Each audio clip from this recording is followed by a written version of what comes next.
Today in our 2006 Mazda 5, we'll be looking at our best trailer wiring options.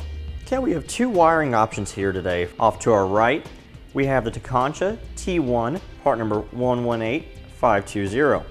And off to our left, we have the Curt T Connector, part number 56016. Both of our wiring harnesses here will give us our industry standard 4-pole flat connector. These will give us the lighting functions that are required by law in order for us to safely tow our trailer. We have both our turn signals, our brake lights, and our tail and running lights. Our wiring harnesses are very, very similar. I mean, there's really no real difference between them besides two different brands and the sizes of our converter boxes here. Now, the one main difference that they have between them is the power output of them.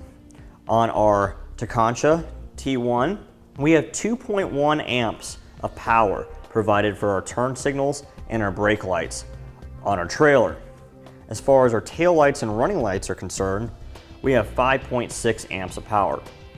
Now that's plenty of power. It's adequate enough to tow a small trailer, but if you have a trailer with a lot of lights on it, or more running lights than you typically would see in a small trailer, you might want to look at the Curt T Connector, because this one provides you with 3 amps of power for your stop lights and your turn signals, and 6 amps of power for the tail lights and running lights.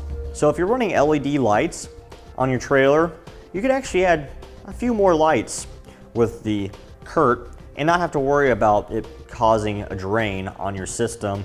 Now both of our wiring harnesses have a powered module. The Tekonsha one's a little bit smaller, so it's a little bit easier to conceal than the Curt one here. But both of these will isolate the vehicle's lighting system from the trailer. These will also help prevent any damage from occurring to our vehicle lighting circuitry by being isolated. So if there's a short in our trailer, we don't have to worry about that causing any problems with our lighting circuitry in our car. Now both of our wiring harnesses attach in exactly the same way. Take a look at our Tekonsha here first. As you see, we have these two connectors here. They'll go in line with our vehicle wiring harness here, and then our tail light connector here on both sides. This will provide our connections for our turn signals, our tail lights, and our brake lights. We have the same thing on the Curt here. Same type of plugs, just match up the factory. There's no cutting, no splicing, or any modification of the vehicle required at all. Now our Tekonsha wiring harness has a built-in dust cover to it right here to help protect you from the elements and to keep dirt and debris out of it when it's not in use. Our Curt has a one that's separate, just snaps on over here, and then you can attach it to it like that. Just slightly different. Both of them have all the necessary hardware we need to install, several zip ties, some double-sided tape to mount our box to the vehicle, our fuse, and all the terminals and connectors we need to make our wire connections. Now both of these wiring harnesses are designed to be kept inside the vehicle, so when it's not in use, your 4-pole flat will reside inside the vehicle. Where it's designed to be stored is inside your jack storage compartment off here on the driver's side of the vehicle. Just pull that out and grab your wiring, set it to the side of your trunk latch, then you can close your hatch down on over it. They both have adequate length so that you can hook up to your trailer electrical connection very easily. When you're not using it, you just put the dust cover back on, open your hatch back up,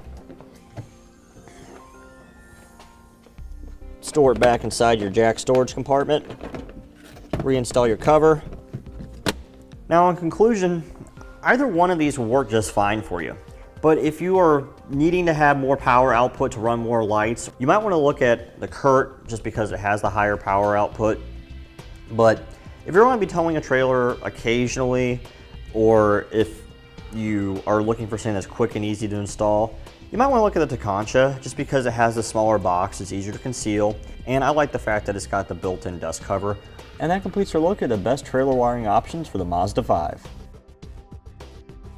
Click the link below to shop, learn more, or visit us at etrailer.com.